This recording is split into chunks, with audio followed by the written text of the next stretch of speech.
I also think like Microsoft isn't like most companies, so the generalization of them versus everyone else, like it's hard to say. Like, how many directors of AI do they have?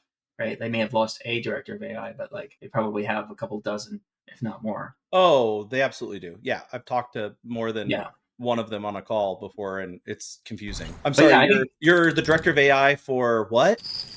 the director, I direct people to there's the AI. No, but I'm sorry but there's 5 of you that are all the director of AI. So Yes, what do you direct specifically? the AI. The AI. Send prompts, not nudes. I just want to AI some shit. Fresh bourbon in hand. I'm drinking Blood Oath Pack 5. Randy, I think I saw a coffee cup. Yes, I am drinking coffee. Yeah. Token. It's probably what I should be drinking, but the bourbon just tastes so much better. Yeah, I need it. I can promise James? all of the bugs and defects you guys find in Naval Nexus are due to trying to code after these sessions. That's it. Code when? After a little bit of bourbon. Oh, God. Bottoms up. I have not been coding on bourbon. I have an 18-year Scotch. I've got a Orphan Barrel, Woven Honor. Ooh. Oh, yeah, good? sure. Pretty good. Oh, yes. I have yet to find a Blood Oath. Those are... What? Those are... I can't find them out here. But... Oh, you know where to find them? South Carolina. Ooh. I know you travel there a lot, but like nobody buys expensive bourbon in South Carolina because they're poor. I can say this because I've lived there and I know this. It's personal experience. But no, like to anybody at a gas station, like I love South Carolina for this reason alone. So I went back home, and this is, after my bourbon addiction has taken full hold. I'm driving around South Carolina and I'm seeing liquor stores in like, here's a gas station, here's a tiny strip mall dollar store, and in the strip mall is a privately owned liquor store. I'm like, oh, cool. So I walk in there. It's like 4 shelves, like literally only 4 shelves. This wall, like wood paneling, roof falling in, 4 shelves. And I'm like, okay, different, whole bunch of thoughts. But look at the back wall. What's there? What is it? Widow Jane 10-year. Widow Jane, I think the single barrel 15 or something, 13, Lucky 13. 4 boxes of Blood Oath.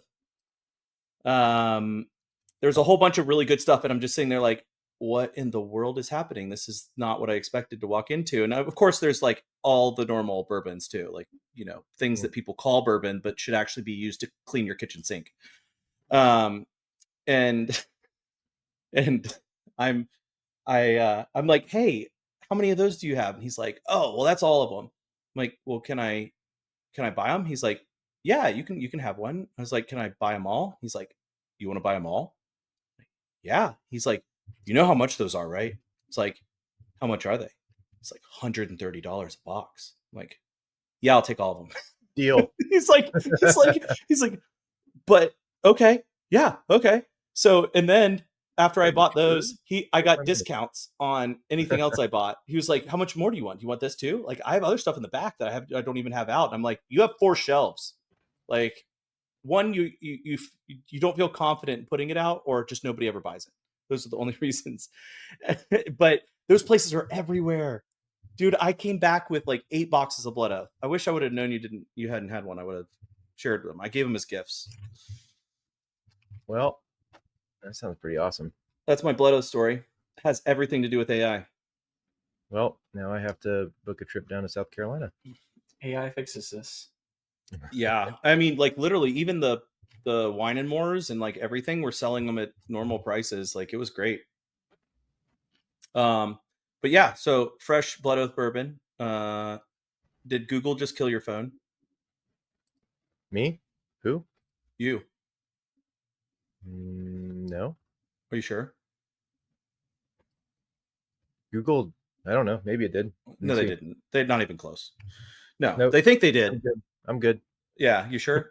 No, it did not kill your phone, the one in your hand, but like kill the phone competition just because of the amount of like crap they're giving you for $20. I know. See, this is called bad prompting.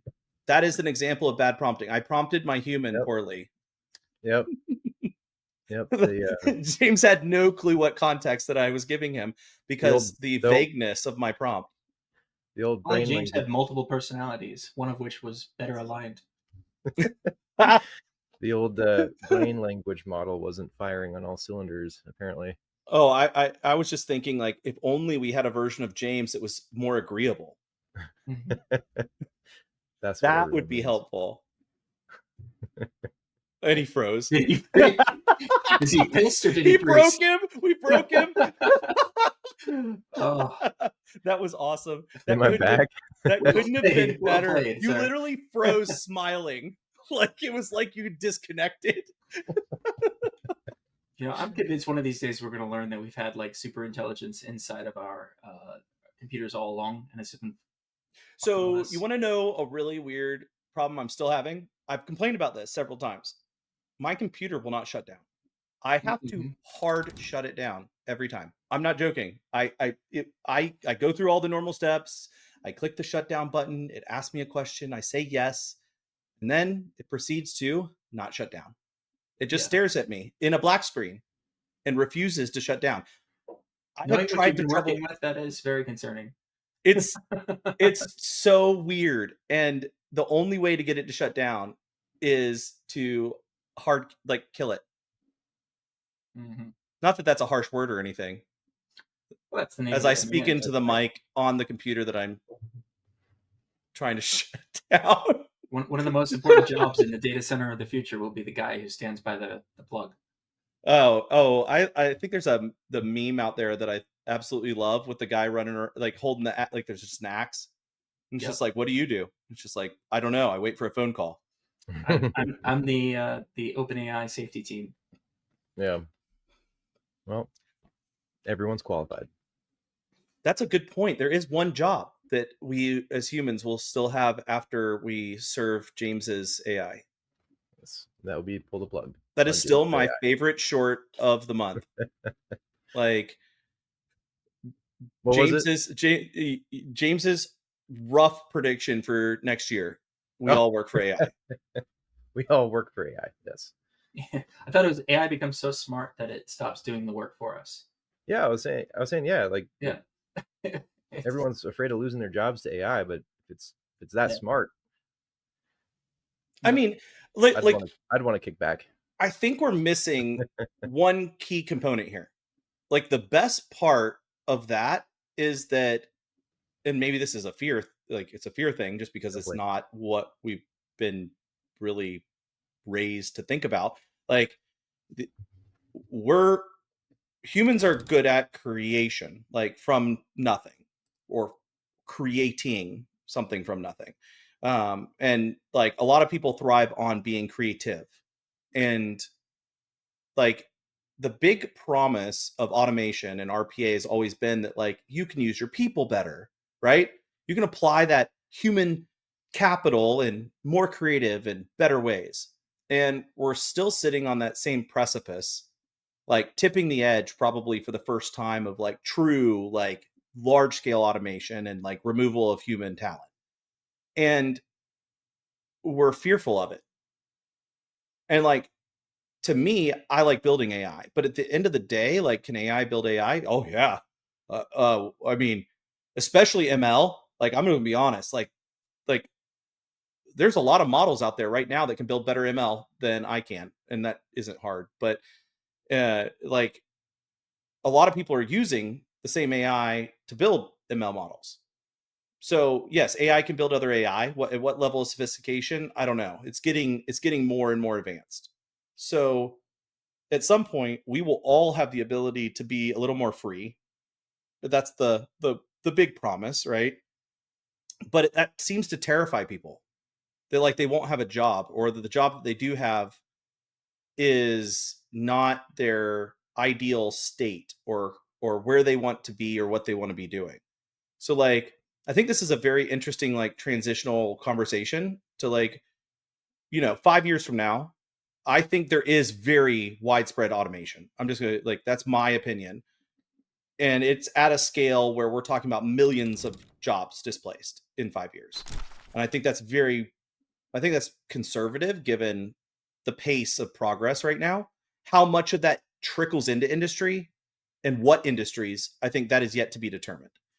But even in non-regulated industries, the impact, let's just use Amazon's like shipping departments. It is monstrous. Like it's already huge. And even Microsoft, right? They're claiming it's not AI and everybody's calling flag on them right now, which is hilarious. But 7,000 people in jobs that no one expected, in like senior knowledge worker type positions. And 7,000 in an organization of that size is still, you're like a drop in the bucket if we're being honest. Like 2 or But 3%, I think. Yeah, it's but guess what? That 2 or 3% is what percentage of money and revenue? Like it's huge. Those are not cheap people. Those are people at 150 to 200,000 plus. I mean, a couple of those people were definitely in the 300 to 400K range. Some, I believe the director of AI or something, like was one of the people on the list. At the end of the day, like that's the reality of where we're at. If you're not strategically aligned, right, any C-suite is on the chopping block right now. I think that is one very interesting place. Some are even not even needed, which is a status quo like location that, or I guess mentality that has been very, very interestingly challenged.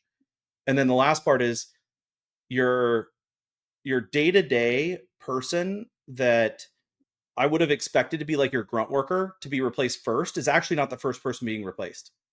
Like, it's like, it seems to me the middle is actually the gap. It's like either senior or it's the absolute lowest level. And then right now the middle worker is the safest. Mhm. That's my observation. Good to be in middle management. I was about to say, cheers to you, middle management.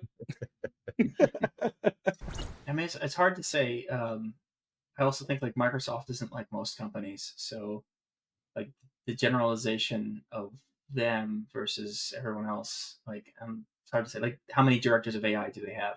Right? They may have lost a director of AI, but like they probably have a couple dozen, if not more. Oh, they absolutely do. Yeah, I've talked to more than Yeah. one of them on a call before, and it's confusing. So I'm but sorry, yeah, you're the director of AI for what? the director. I direct people to there's the AI. No, but I'm sorry but there's 5 of you that are all the director of AI.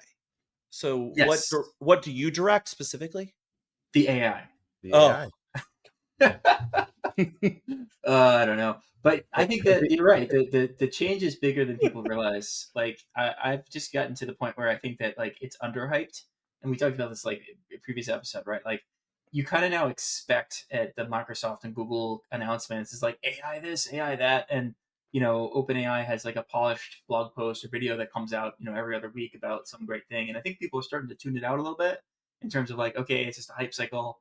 It's we've been here before with like crypto but this is so not like that.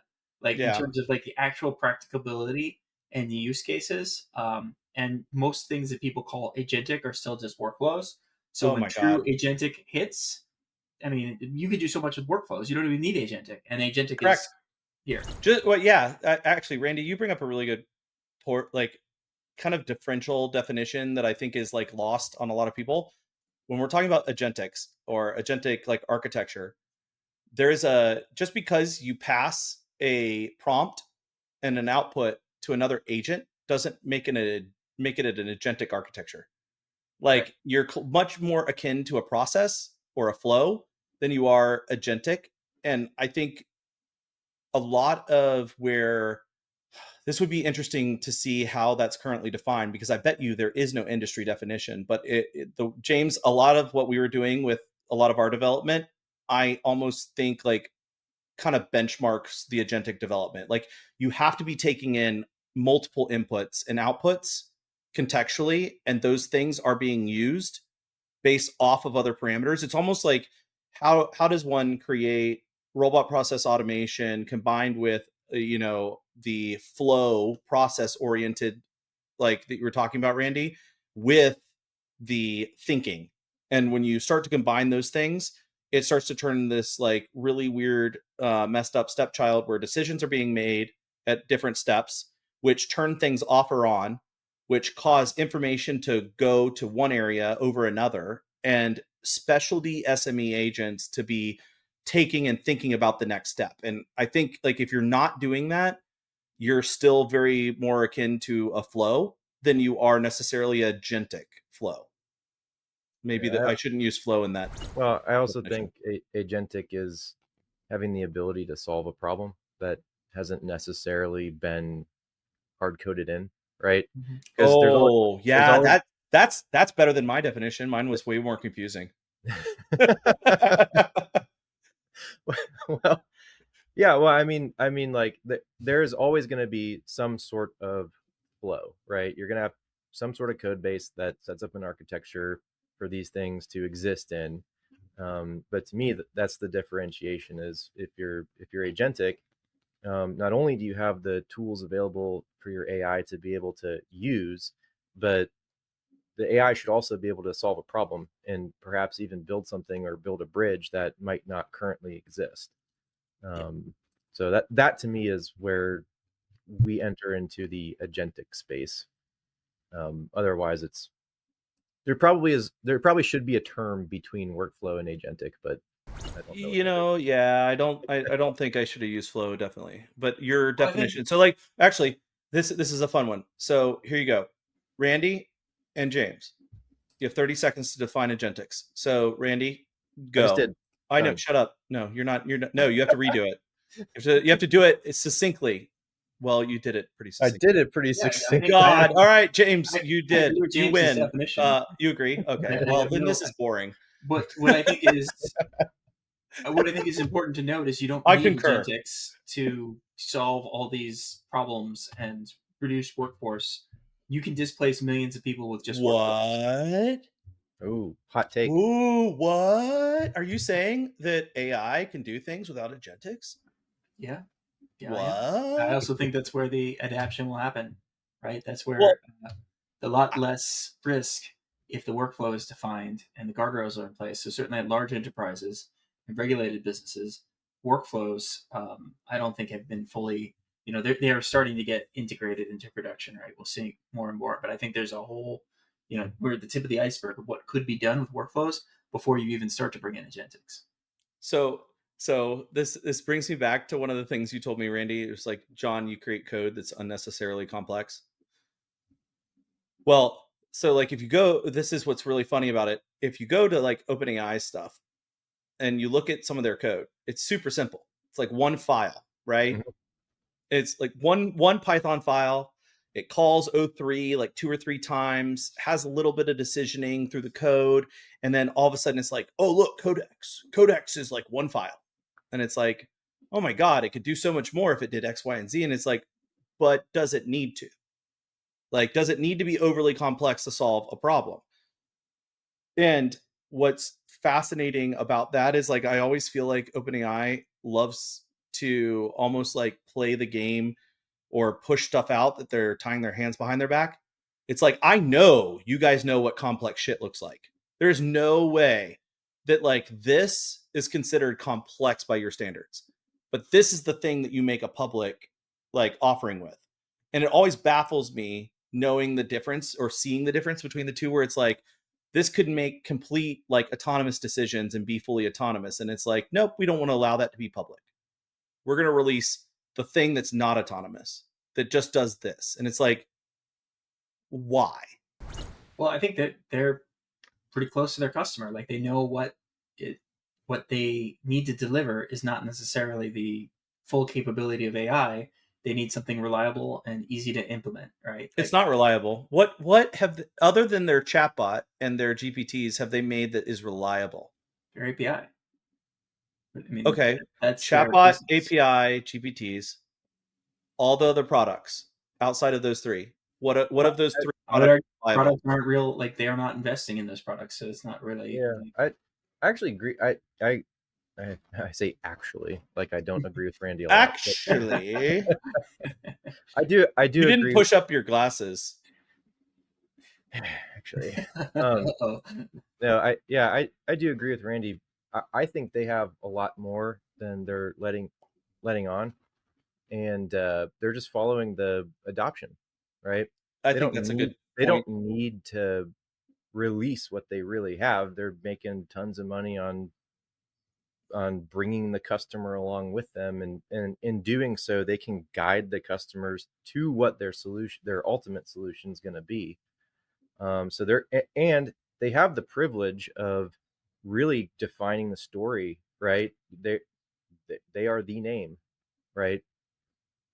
In AI, I mean, you've got competitors popping up, but they're the king of the hill. You know, I mean, you're right. You're spot on. Like, there's only like really two sort of competitors, and they're not direct competitors. Perplexity is not a direct competitor, Yeah, right? right. Anthropic is the closest to an OpenAI competitor. Mhm. But you know what pisses me off about that? Look at Anthropic. They have Amazon's backing, Mm-hmm. and they're still scalping people for coding. OpenAI is like, hey, here's a O4 mini, and it costs you like next to nothing to use. And Anthropic's like, oh, that's still $15 for 1 million tokens. It's Like, expensive. well, yeah, it's massively expensive. Like, what we've spent, I don't even want to know. Couple bucks. Yeah, a lot, way more than we should. This part of the episode is censored. Edit. but One like seriously, but like just that fact alone, let's use the competitiveness in pricing and value. Anthropic has a great value statement, Mm-hmm. but there's one problem. These products are being developed specifically or primarily using that niche product, which creates dependency. Now, Rue is probably the best example of this. They can use other products, but they don't support all of the features that those products use. So like O3 can pretty much do everything that Anthropic can do and more. And I would absolutely rather prompt O3 than Anthropic. Now, that is a comfort zone thing for me. But if you look at Rue doesn't support O3 to do the things that O3 can do. Why? Just because, like, we know this from a development standpoint, you change a model and you switch, it's an investment. Those prompts change, the way they're prompted, like there's so much nuance into that. So like they're following that path, and I'm not faulting them for that. But like at this point, Rue's an open source project. Like, why doesn't OpenAI make a Rue that's O3 oriented? So I think their strategy is to get as big as possible, right? Like the macro picture for the AI game is that you can really only make massive money by being the base infrastructure or the front user interface. Everything else is going to get competed away and obscured. I think so, Randy. I think you're spot on. I don't think this is in disagreement of it. I think that there's one point that is interesting. If you're not that big, you're challenged at the VC level to even put a drop into the bucket to start towards any trajectory. So look at Rue as an example. Rue's a great product, but guess what? Rue's free.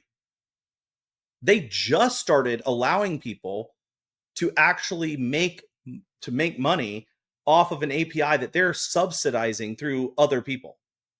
Before and still, you can use Rue, no cost. What's the point? My point is, right now, why do they do that? Why? Because they have money. And it makes sense to do that. And they've only started to monetize because they have to start monetizing. But if you took Rue and you said it was $20 a month to use Rue, just to have it, access to it, would that stop either of you from using Rue? No. But the point about OpenAI is that they have a limited window because they're not the actual server and the infrastructure. They have a limited window to grab market share and to lock people in. So their strategy, I think, is to price down and get as many people using their APIs and dependent on them as possible. Oh, well, API-wise, yes. Anthropic, on the other hand, they are also trying to do that, right? But they're in the Bedrock ecosystem. They're building up a community and cohort of people who prefer their system and their ethics and their situation. They're all, what are they, 30-40% of the AI market? So like they're grabbing a big share of it. But like ultimately, like we were talking about the difference between the two, competing in that space, and why it's so difficult is that open source can do so much of what they can do, and you just have to pay for the compute. And you distill down models and you don't even have to pay as much for compute. What took OpenAI hundreds of millions of dollars probably to train can now be trained for single-digit millions or even less by anybody. So that moat is not there.